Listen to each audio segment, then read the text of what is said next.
নমস্কার। উস্তি United primary teachers welfare অ্যাসোসিয়েশনের পক্ষ থেকে সুপ্রিম কোর্টের সামনে থেকে আপনাদের সকলের কাছে লাইভে এলাম। বিষয়টা হলো আজকে যে ম্যান্ডেটরি টেটের যে রায় হয়েছিল বিগত 1 সেপ্টেম্বর 2025-এ, সেই মামলা রিভিউ পিটিশন করা হয়েছিল আমাদের পক্ষ থেকে। সেই মামলায় আজকে রিভিউ পিটিশনগুলোর ওপেন কোর্ট হিয়ারিং ছিল।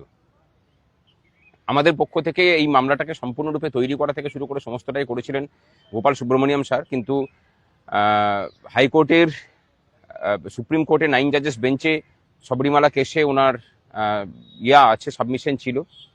এবং ওনার আর একটা নিয়ম নিশ্চয়ই আপনারা দেখেছেন যে মামলাটা নেন সেই মামলাতে ওনার সাবমিশন শেষ হয়ে গেলেও উনি কিন্তু মামলাতেই থাকেন, অন্য কোথাও করেন না, মানে যান না। তা সেই জায়গা থেকে উনি ওই 9 জাজেস বেঞ্চের যে মামলা, সেই মামলার শুনানিতে উনি ছিলেন এবং বলেছিলেন যে আজকে থাকা সম্ভব নয়, যদি ফার্দার শুনানি হয় তখন উনি থাকবেন। আমরা সেই জায়গা থেকেই ওনাকে যেহেতু পাওয়া যাচ্ছে না, সেই জন্য দামা নাইডু স্যারকে নিয়েছিলাম। উনি প্রাক্তন বিচারপতি। আজকে ওনার সাবমিশন হয়েছে, সমস্ত পক্ষ তাদের সাবমিশন রেখেছেন, রায় রিজার্ভ আছে। রিভিউ যখন ওপেন কোর্টে এসেছে, চলুন আশা করি যে সমস্তটাই পজিটিভ দিকেই যাবে, কারণ রায়কে সংশোধন করার একটা মাইন্ডসেট হয়তো মাননীয় বিচারপতির মধ্যেও ছিল বলেই এগুলোকে ওপেন কোর্টে নিয়ে আসা হয়েছে। সুতরাং আমরা সকলেই আশা করছি, পজিটিভ মাইন্ডসেট নিয়েই এটাকে দেখছি যে এটা মানে পজিটিভ রায়ই আমাদের পক্ষে আসবে। এবং বিভিন্ন পক্ষের আইনজীবীরা যেভাবে বিভিন্ন পয়েন্টগুলোকে তুলে ধরেছেন, তাতে বোঝা যাচ্ছে যে যথেষ্ট তৈরি হয়েই সকলে এসেছিলেন।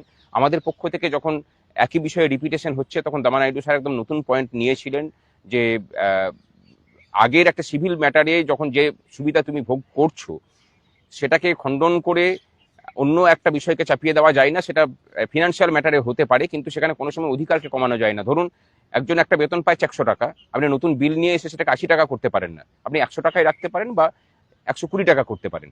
ঠিক সেরকমভাবে সিভিল ম্যাটারের ক্ষেত্রে এরকম রেট্রোস্পেক্টিভ এফেক্ট দেওয়া যায় না, সেই প্রসঙ্গটা তোলা হয়েছিল, একটা নতুন পয়েন্ট নেওয়া হয়েছে। সুতরাং চলুন দেখা যাক সমস্ত শুনানিকে নিয়ে তারপরে কি রায় আসে। রায় যা আসবে আমরা সম্পূর্ণরূপে তৈরি থাকছি, ঐক্যবদ্ধ থাকুন ভবিষ্যতের জন্য, এটুকুই বলার। আমাদের সাথে আমাদের আইনজীবী বিক্রম ব্যানার্জি আছে, সাথে বৈভব রায় সেও আছে।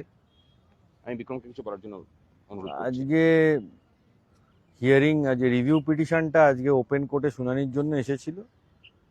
সেখানে জজ সাহেবের কাছে সমস্ত আইনজীবী যারা রয়েছেন, সিনিয়র আইনজীবী সুপ্রিম কোর্টের, আমাদের তরফ থেকে দামা নাইডু স্যার ছিলেন, তিনি আর্গুমেন্ট করেছেন।